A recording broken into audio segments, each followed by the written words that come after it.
buat mereka di akhirat sudah tidak ada. Bagaimana hanya dengan orang yang beriman? Insya Allah kita akan dapatkan dua-duanya. Di dunia ketika kita bekerja dengan baik, ketika kita berusaha sesuai dengan profesi kita masing-masing, tentu kita akan dapatkan hasilnya. Berupa apa? Ya, rezeki untuk menjalani kehidupan ini dengan baik, untuk beribadah, untuk mengabdi pada agama, nusa dan bangsa. Kemudian, ya, insya Allah kalau kita beriman, kalau kita ikhlas beribadah pada Allah, juga akan mendatangkan pahala di akhirat. Sehingga di sini jelas bahwa kebajikan yang dilakukan oleh orang yang tidak beriman beda dengan kebajikan yang dilakukan oleh orang yang beriman. Ya, orang yang tidak beriman tentu semuanya sudah disebutkan di sini. Kalau dia bekerja keras, tentu dia akan dapatkan semua apa yang diinginkannya. Rizki, pangkat, kedudukan, status sosial dan lain sebagainya, semua diberikan. Nah, tetapi ya iman yang akan menentukan dia mendapat bagian di akhirat atau tidak. Ya. Berikutnya Bapak Ibu yang saya hormati, ayat di atas menegaskan sekali lagi bahwa amal yang dipandang baik tetapi tidak memenuhi syarat keimanan pada Allah, ia hanya memberi manfaat di dunia ini saja. Ia hanya akan memberi keuntungan sementara, tidak untuk selamanya. Nah, amalan baik dari orang-orang kafir tidak punya pijakan yang kokoh, sehingga tidak akan memberi manfaat sedikit pun bagi keselamatan mereka di akhirat. Keadaan tersebut kemudian digambarkan sebagai suatu kesesatan yang jauh. Namun ketentuan itu tidak hanya berlaku bagi orang kafir saja, tapi juga berlaku bagi orang-orang Islam yang munafik, sebagaimana firman Allah SWT surat Al-Baqarah 264 yang tadi saya bacakan, kita ulangi. Ya ayyuhalladzina amanu la tubtilu shadaqatikum bil manni wal adha kalladzi yunfiqu malahu ri'a'an nasi wala yu'minu billahi wal yawmil akhir famathalahu kamathali safwanin alaihi rabbun fa asabahu wabilun fatarakahu solda la yaqdiruna ala syai'in mimma kasabu wallahu la yahdil qaumal kafirin. Hai orang yang beriman, janganlah kamu membatalkan pahala sedekahmu dengan menyebut-nyebutnya, ya, dan mengganggu perasaan si penerima seperti orang yang menafkahkan hartanya karena riya kepada manusia dan tidak beriman pada Allah dan hari kemudian. Maka keadaan orang itu seperti batu licin yang di atasnya terdapat tanah, lalu batu itu ditimpa hujan lebat, maka jadilah dia bersih dari tanah atau debu. Mereka tidak menguasai suatu apapun dari apa yang mereka usahakan, dan Allah tidak memberi petunjuk pada orang-orang yang kafir. Jadi orang beriman pun tidak boleh menyombongkan dengan amalnya, dengan jasa-jasanya. Hingga kalau itu yang dilakukan, bisa-bisa amalnya juga sia-sia. Nah, ayat ini dimulai dengan seruan wahai orang-orang yang beriman, yang disusul dengan larangan, janganlah kamu membatalkan ganjaran sedekah dan kebaikanmu. Kata ganjaran atau pahala disebutkan dalam ayat tersebut untuk mengisyaratkan bahwa sebenarnya bukan sekedar pahala dari sedekah itu yang hilang, tapi juga makna dari harta yang disedekahkan itu ikut hilang, tak berbekas. Nah, padahal tadinya sedekah yang bisa menjadi modal itu ada dan ganjarannya seharusnya juga ada. Namun kini kedua-duanya hilang lenyap. Allah sebenarnya akan melipat gandakan pahalanya, tetapi kamu sendiri yang melakukan sesuatu yang menyebabkannya hilang lenyap karena kamu menyebut-nyebut kebaikanmu dan mengganggu perasaan orang yang menerimanya. Nah, ini penjelasannya ya. Kemudian tindakan seperti itu sangat tercela dan berubah menjadi keburukan seperti perbuatan orang-orang munafik yang membuat kebaikan karena dia ingin dihargai dan dipuji orang. Hal itulah yang membatalkan pahala dari sedekah dan kebaikan yang kamu lakukan. Pamrih, riya dan ingin dipuji ini tidak pantas dilakukan oleh orang yang beriman. Orang yang pamrih artinya dia hanya mengharapkan pahala di dunia, sama dengan yang dilakukan oleh orang yang tidak beriman tadi itu, berupa pujian atau penghargaan dari manusia, tidak mengharapkan pahala dari Allah. Dan itu artinya dia juga tidak percaya pada adanya hari akhirat, sehingga dia tidak layak untuk mengharap pahala di akhirat kelak. Ya. Nah, keadaan mereka dari segi niat buruk dan kesia-siaan amalnya digambarkan seperti sofwanin, batu licin yang utuh tanpa celah, ya, batu yang halus, ya.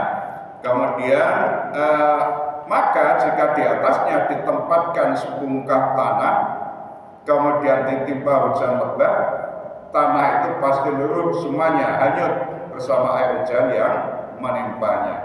Tidak tersisa sedikit pun karena di batu tadi tidak ada celahnya, tidak ada lubangnya, gitu ya. Seandainya dia bukan batu licin dan ada retakannya atau lubang di atasnya, mungkin tanah itu masih tersisa sedikit, meski hanya sedikit. Tetapi karena batu licin halus tanpa celah sedikit pun, pastilah tanah atau pasir yang ada tidak bisa tertahan di atasnya ketika ditimpa hujan lebat. Hal itu sangat kontras dengan perumpamaan yang diberikan oleh Allah dalam ayat sebelumnya, ayat 261 surat Al-Baqarah. Mathalul ladzina yunfiquna amwalahum fi sabilillahi kamathali habbatin ambatat sab'a sanabila fi kulli sumbulatin mi'atu habbatin wallahu yudha'ifu liman yasha'u wallahu wasi'un alim. Ayat di atas menjelaskan bahwa orang yang menafkahkan hartanya di jalan Allah yang digambarkan bagaikan sebutir benih yang jika ditanam dengan baik dia akan menumbuhkan 7 butir dan setiap butir akan menghasilkan 100 biji. Gambaran itu menunjukkan bahwa Allah akan melipat gandakan kebaikan dari setiap sedekah yang ikhlas karena Allah semata. Nah, maka bandingannya dengan ayat yang 264 tadi itu. Janganlah wahai orang beriman, janganlah kamu membatalkan pahala dari sedekahmu karena apa?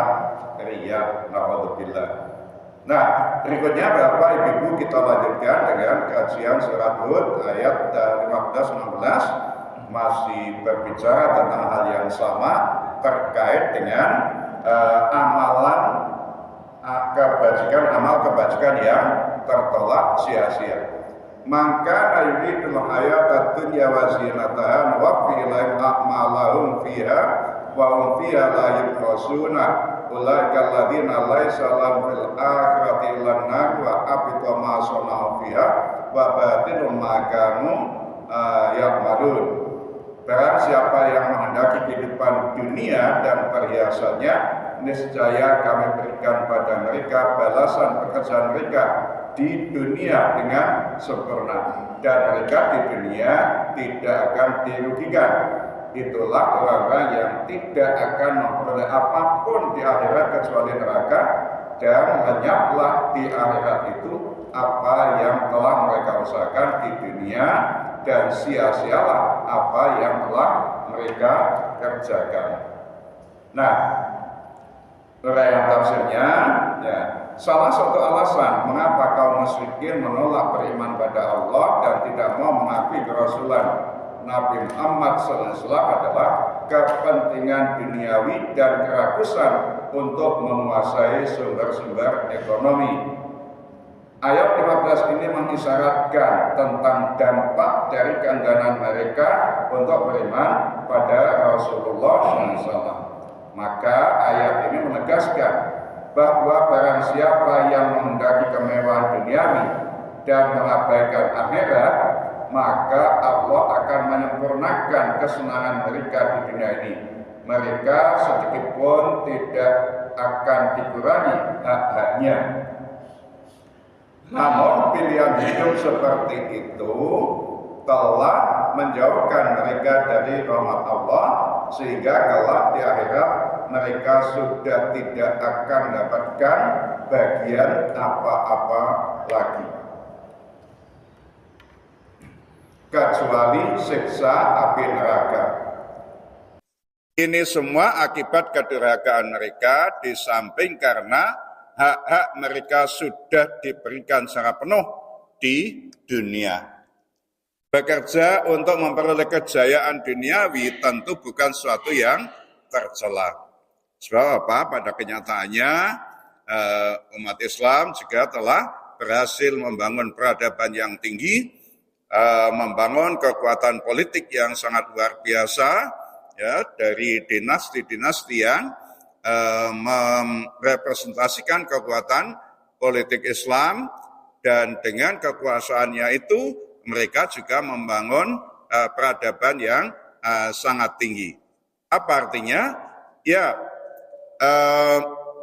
bekerja untuk memperoleh kejayaan duniawi tentu bukan suatu hal yang tercela. Di situ maksudnya. Selama orang tidak terpaku padanya dan tidak mengabaikan norma-norma agama di dalam memperoleh dan menikmatinya. Orang tentu tidak dilarang menikmati kehidupan duniawi dan merasakan hidup senang di dunia ini sejauh tidak berlebihan dan menyalahi hukum agama. Kul wasrob wal bas watasodak fi ghairi sarafin wala mahilatin. Itu yang diajarkan Rasulullah SAW dalam sebuah hadisnya. Kul, ya, makanlah, wasrob, minumlah, walbas, ya, berpakaianlah, watasodak, dan bersodakohlah, fi ghairi sarafin wala mahilatin, ya, tapi tidak boleh berlebih-lebihan dan juga tidak untuk menyombongkan diri. Nah, Bapak, Ibu, hadirin hadirat sekalian yang berbahagia, jadi mencari kenikmatan hidup di dunia itu adalah naluriah kehidupan manusia. Namun sekali lagi tidak boleh berlebihan dan tidak boleh untuk menyombongkan diri. Nah, sayangnya banyak orang lupa setelah memperoleh kesenangan dunia. Dianggapnya harta akan abadi dan memberikan kebahagiaan yang sejati.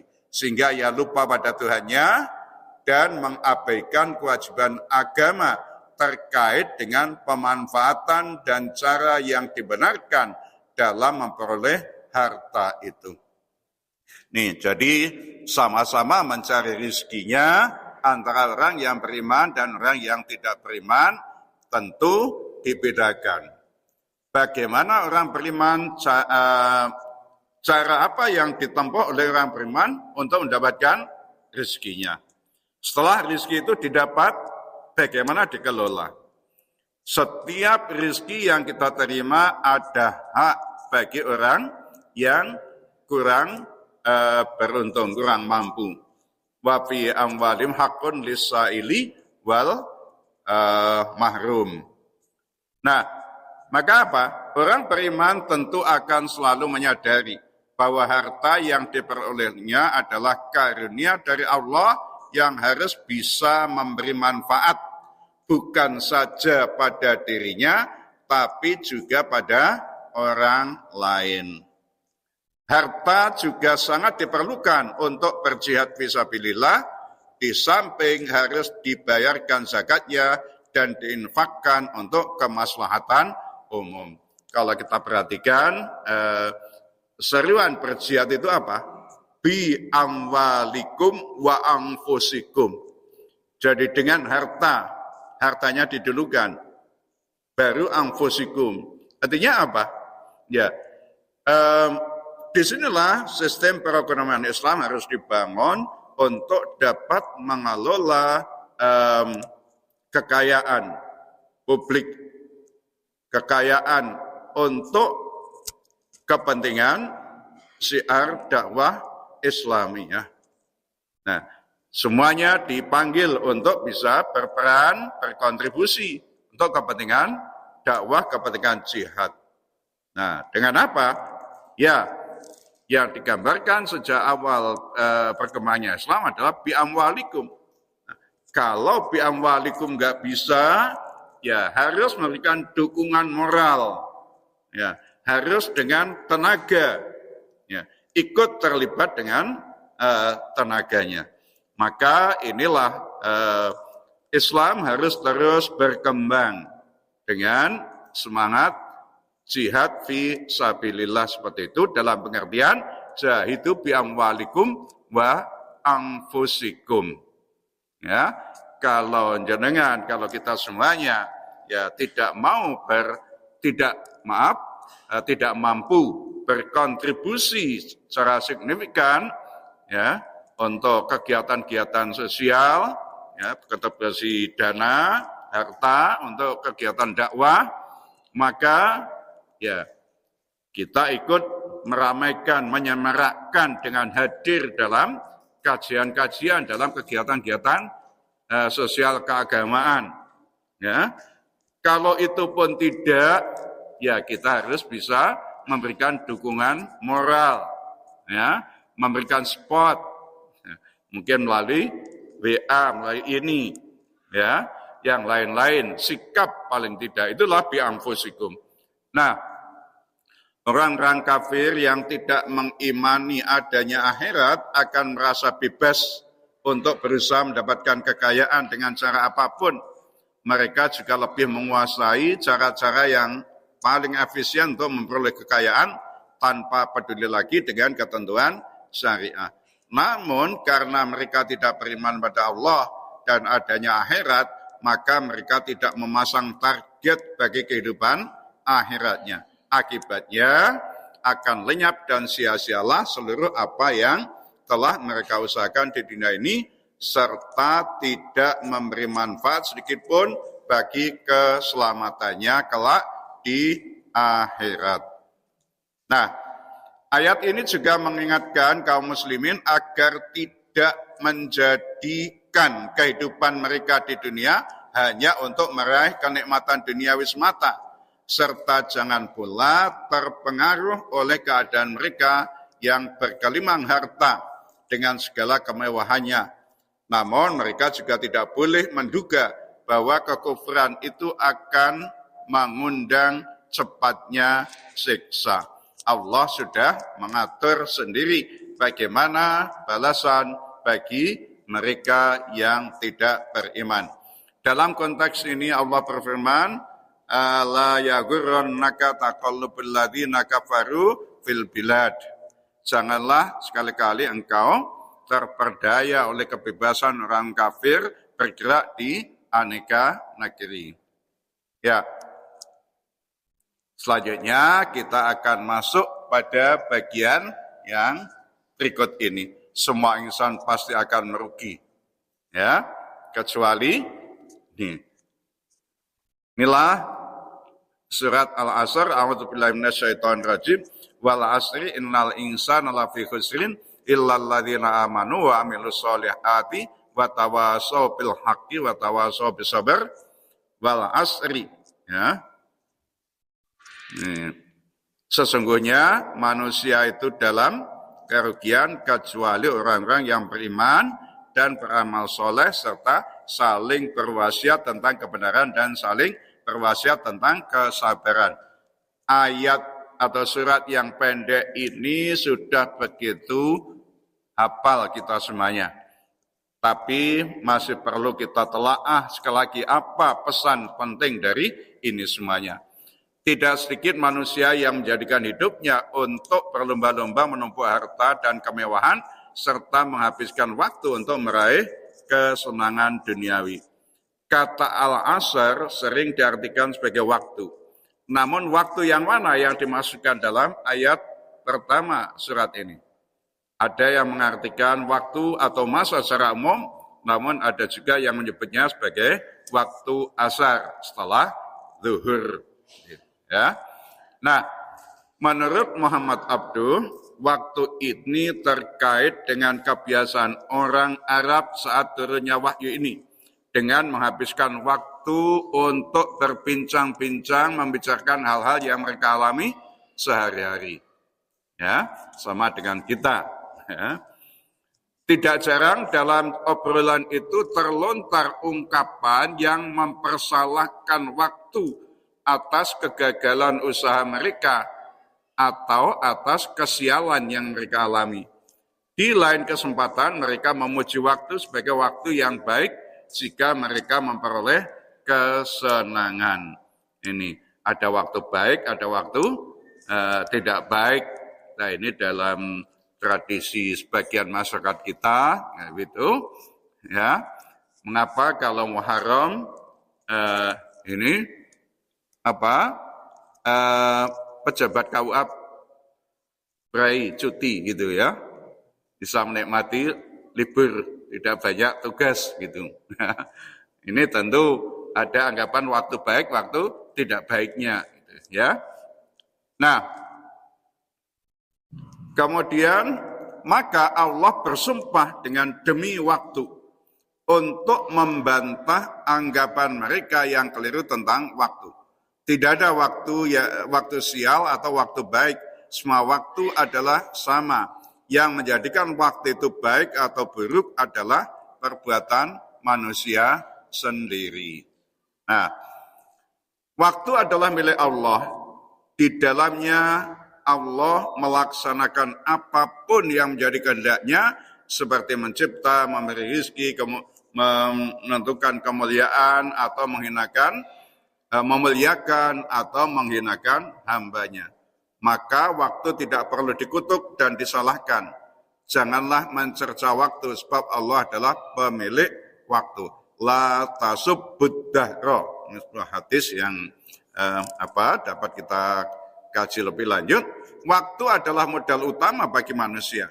Jika ia disia-siakan dan tidak diisi dengan kegiatan yang positif, maka ia akan mendatangkan kerugian, menyebabkan kesialan. Ya, ini maka jangan mencela waktu. Ya,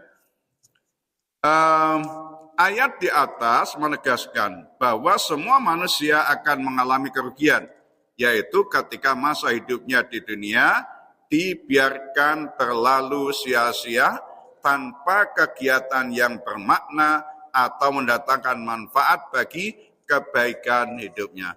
Bapak, Ibu, hadirin-hadirat sekalian yang berbahagia, kita sangat beruntung sebagai orang yang beriman, ya, yang mengamalkan ajaran agama dengan tertib. Kita paham apa makna setiap pergantian waktu itu. Wah, ini sudah menjelang subuh jam 3. Ya, kita sudah tidak enak di tempat tidur ini. Mesti kita harus segera meninggalkan tempat tidur untuk bergegas melakukan kegiatan sholat malam dan bersiap-siap ke masjid dan seterusnya. Ya, ada yang sudah sibuk dengan segala kegiatannya karena memang harus ke pasar dan lain sebagainya. Tapi ada juga yang hanya menghabiskan waktu nongkrong-nongkrong untuk ini hal-hal yang tidak bermanfaat, nganggur. Nah, ini tentu menyia-nyiakan waktu sebagai modal.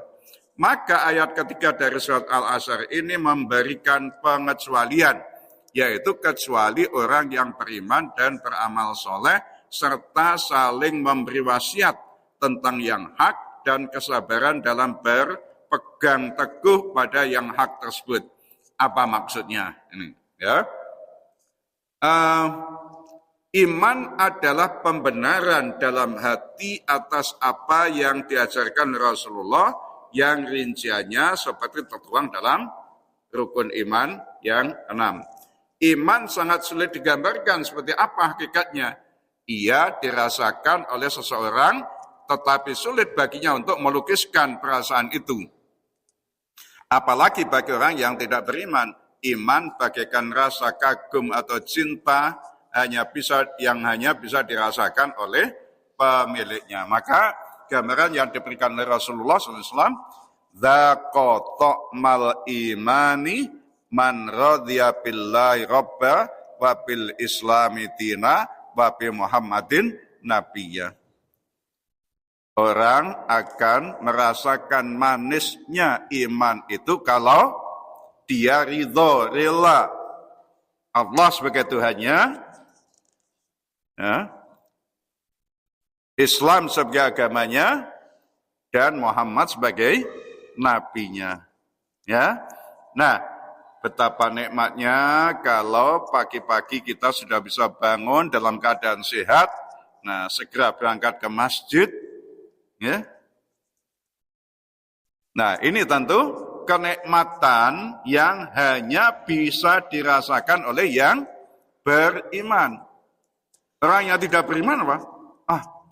Pagi-pagi kok untuk ini, kan masih enak tidur, ya. Atau untuk kegiatan yang lain masih banyak. Iman-iman waktunya dipakai ke masjid. Lama-lama di masjid untuk apa? Ya. Nah, inilah. Jadi iman suatu yang sangat agung. Tidak bisa digambarkan, tapi bisa dirasakan. Ya. Maka kemudian hadis tadi menyebutkan seperti itu. Dzaqata mal imani man radhiya. Kalau orang sudah rela Allah sebagai Tuhannya, Islam sebagai agamanya, dan Muhammad sebagai panutannya, maka amalan-amalan itu tidak ada yang berat. Orang akan dengan rela, orang akan merasa ringan, bahkan merasa menyesal. Aduh, mengapa saya tidak ikut ngaji tadi? Mengapa saya tidak bisa ikut subuhan berjamaah tadi? Nah, inilah Bapak Ibu gambarannya tentang iman tadi itu.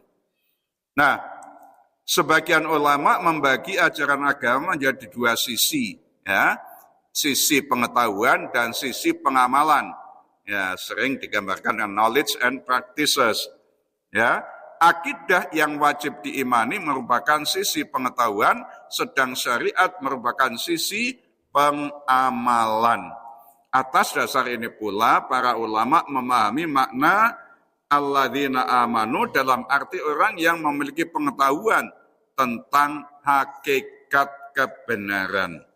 Puncak kebenaran adalah pengetahuan tentang ajaran agama yang bersumber dari Allah SWT yang akan menyelamatkan dirinya dari kerugian. Nah, setiap amal soleh memiliki dua sisi yang berbeda. Sisi pertama adalah wujud dari amal yang bisa dilihat dan diketahui dampaknya. Sisi yang kedua adalah motif dari pelaksanaan pekerjaan itu. Ya, sisi yang pertama apa? Ya, ketika kita berangkat ke masjid, ya bisa ketemu dengan saudara-saudara kita. Ya, gambarkan Bapak Ibu, ya, semuanya yang hadir di sini adalah saya yakin orang yang baik-baik semuanya. Datang ke sini dengan niat yang bersih untuk beribadah, untuk thalabul ilmi. Ya. Kemudian semuanya sudah bersuci, semuanya berniat untuk beribadah. Maka apa? Tentu ini adalah orang yang baik-baik. Betapa bahagianya kalau kita selalu bertemu dengan orang yang baik-baik.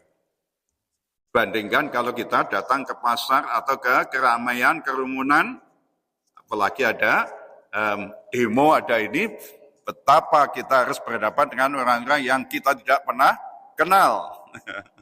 Ya, ini bedanya. Nah, marilah kita tanamkan dalam diri kita betapa bahagianya ketika kita datang ke masjid, ketemu dengan orang-orang baik, orang-orang yang berniat baik untuk menjalankan ibadah. Nah, ini ya. Ya, sisi pertama bisa dinilai oleh manusia sesuai dengan kenyataan yang dilihatnya. Untuk sisi yang kedua, motif atau niat hanya Allah yang dapat menilainya. Sebagaimana dimasukkan dalam hadis innamal a'malu binniyat. Ya, jadi amal itu akan dinilai oleh Allah berdasarkan niatnya. Ya, dalam konteks ini nilai suatu pekerjaan tidak hanya dilihat dari sisi lahiriahnya saja, tapi juga dari sisi niat pelakunya. Di samping itu, tidak seorang manusia pun bisa memastikan bahwa amalnya diterima oleh Allah atau tidak, sebab dia hanya melihat amal itu dari sisi lahiriahnya. Nah, ini ada sebuah hadis yang dulu sering saya ceramahkan, tapi sudah lama sekali, sudah puluhan tahun yang lalu ya. Suatu ketika Rasulullah itu membuat pernyataan yang cukup mengejutkan. La yudkhilu ahadakum amaluhu al-jannata. Tidak seorang pun yang amalnya itu bisa menjadikan dia masuk surga. Maka para sahabat pun bertanya, wala anta ya Rasulullah, bagaimana halnya dengan engkau wahai Rasulullah? Wala ana, aku pun tidak. Amal perbuatanku ini tidak bisa menjamin aku masuk surga. Wala ana, illa an yadghammadani rabbi birahmatin. Kecuali jika Allah meliputi diriku dengan rahmatnya. Jadi rahmat Allah itulah yang menentukan kita bisa masuk surga dengan amal kita atau tidak. Sekedar beramal saja akeh tunggali. Semua orang pasti bisa beramal, bisa berbuat baik. Tapi itu tidak menjamin akan menjadikan alasan untuk masuk surga. Ya.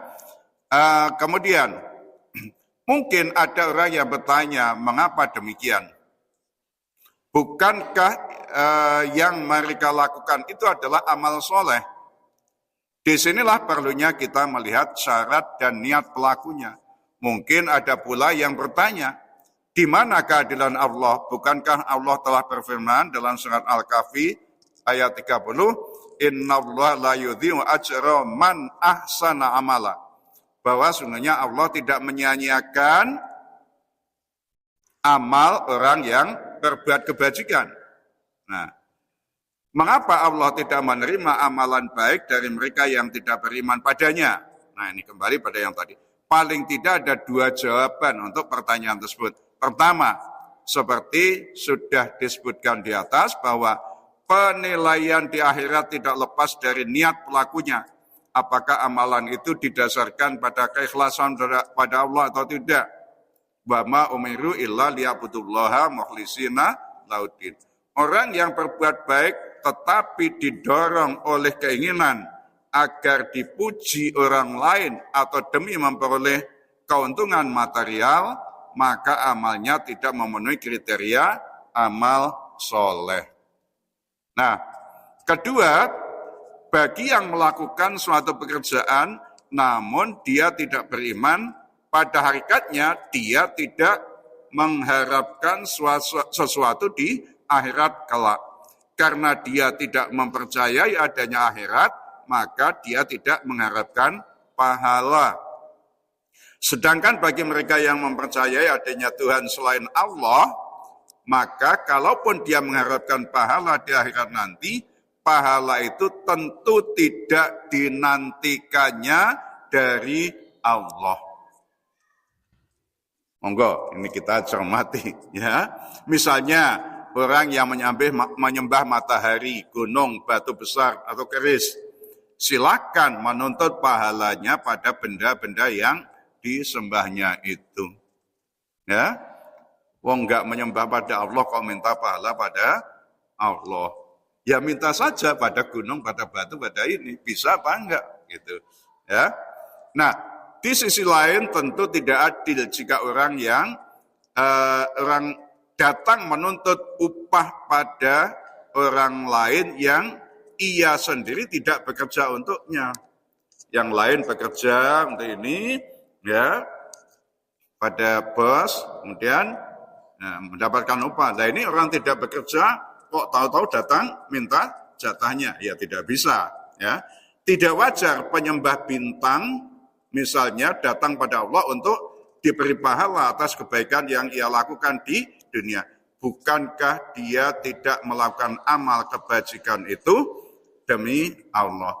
Jika orang telah mampu melakukan kebaikan disertai iman pada Allah dan hari akhirat, maka dia telah memenuhi 2 dari 4 hal yang harus dipenuhinya agar dirinya terbebas dari kerugian total dalam menjalani kehidupan di dunia ini.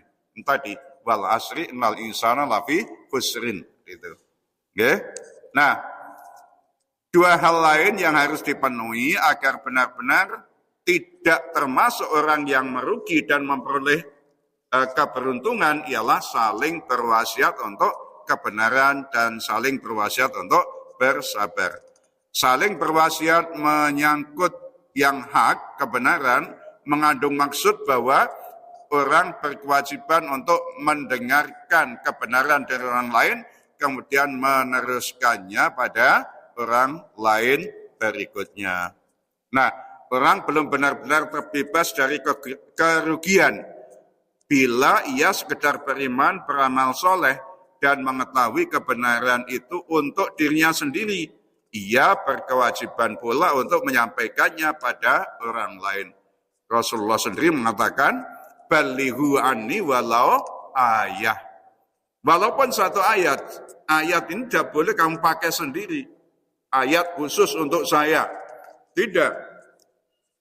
Rasulullah dalam berdakwah tentu tidak bisa bertemu dengan seluruh sahabat pada waktu itu.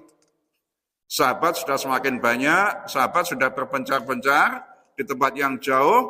Nah, maka Rasulullah mewasiatkan, kalau saya mengajarkan ini, ajaran yang saya sampaikan harus kamu sebarluaskan pada yang lain-lain. Ya, balighu anni walau ayah, farubba mubalaghin awa min sami'in.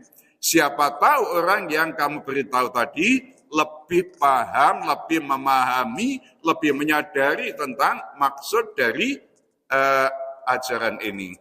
Nah, demikianlah maka wasiat mewasiatkan itu artinya menyebarluaskan ajaran Islam, mengembangkan dakwah.